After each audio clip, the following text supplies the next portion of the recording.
Okay bro, నీ చేతులు కొంచెం ఆన్ చేయవా?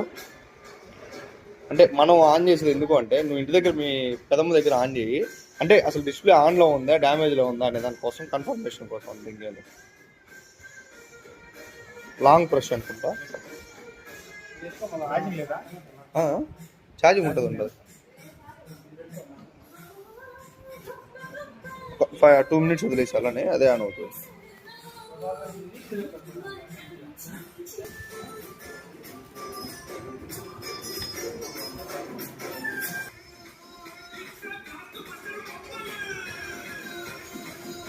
Bro okay, హ్యాపీనా?